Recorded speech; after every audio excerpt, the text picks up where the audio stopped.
Hello बाल दोस्तों, आज आप हिंदी में स्वच्छता का महत्व निबंध विषय चर्चा करीशुं।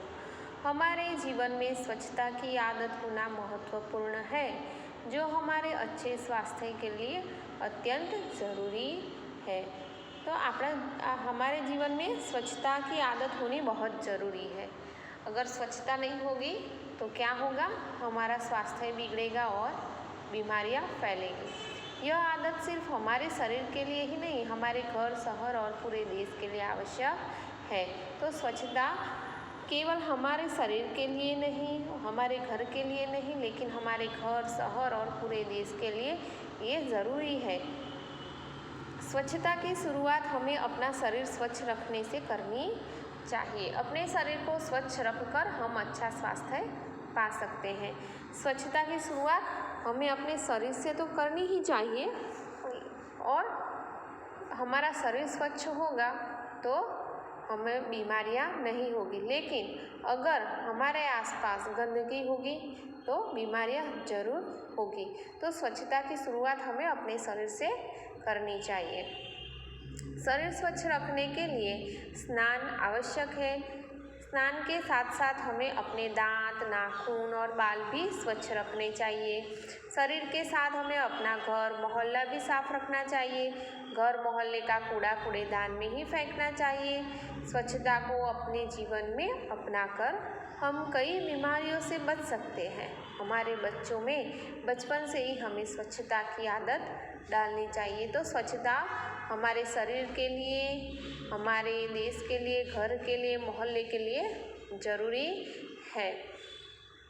हमारा मोहल्ला भी हमें स्वच्छ रखना चाहिए। हमारे घर और मोहल्ले का जो कूड़ा है वो कूड़ेदान में फेंकना चाहिए, जिससे आसपास गंदगी न हो और कोई जीव जंतु भी न हो, मच्छर न हो, जिससे हमें, अगर हम गंदगी रखते हैं तो मच्छर और माखी सब होंगे तो हमें बीमारियां फैल सकती हैं। मच्छर हमें काटेंगे तो उनसे भी अलग कई रोग, बड़े बड़े रोग हो सकते हैं, जैसे मलेरिया, डेंगू वगैरह। हमें वायु, जल और भूमि की स्वच्छता पर खास ध्यान देना चाहिए। जल, वायु और भूमि प्रदूषण आज पूरे विश्व के लिए चिंता का विषय है। यह हम मनुष्यों, पशु पक्षी सबके लिए जानलेवा होता जा रहा है।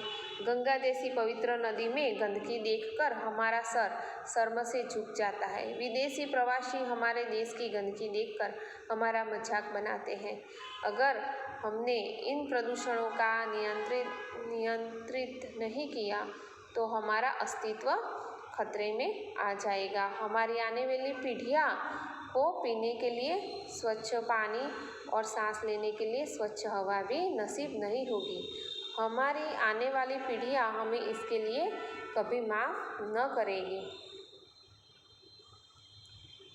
भारत के प्रधानमंत्री श्री नरेंद्र मोदी जी ने जो स्वच्छ भारत अभियान चला है, उसमें हमें उत्साह से हिस्सा लेना चाहिए। इस तरह स्वस्थ जीवन के लिए स्वच्छता आवश्यक है। किसी ने स्वच्छ ही कहा है कि जहाँ स्वच्छता होती है वहाँ पर ही प्रभु का वास होता है। પેલી કહેવત છે ને, સ્વચ્છતા ત્યાં પ્રભુતા, આપણે ગુજરાતીમાં કહેવત છે, બરાબર?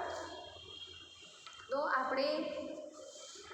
આપણે આસપાસ, આપણી સોસાયટીમાં બધે સ્વચ્છતા રાખવી જોઈએ। જો સ્વચ્છતા ના હોય તો શું થાય છે?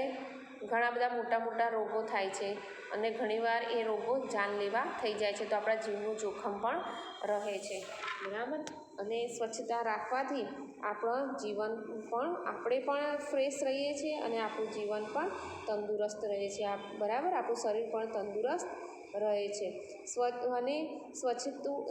પાણી પણ રાખવું જોઈએ। હવાનું પ્રદૂષણ પણ ન ફેલે એવા વાહનો આપણે વાપરવા જોઈએ, બરાબર? તો ક્યાંય પણ ગંદકી ના કરવી જોઈએ, પાણીમાં પણ ગંદકી ના કરવી જોઈએ, બરાબર? હવા પણ આપણને શ્વાસ લેવામાં, સ્વાસ્થ્ય માટે બહુ જરૂરી છે। તો જે સ્વચ્છ હવા હોય વાતાવરણમાં તો આપણા સ્વાસ્થ્યને ઘણી સારી અસર પડે છે। પણ જો વાતાવરણમાં સ્વચ્છતા ના હોય, હવાનું પ્રદૂષણ હોય તો એ આપણા શ્વાસમાં જાય છે અને એના કારણે આપણને દમ ને એવા બધા રોગો થાય છે, બરાબર? તો સ્વચ્છતા એ આપણા જીવન માટે ખૂબ જ જરૂરી છે।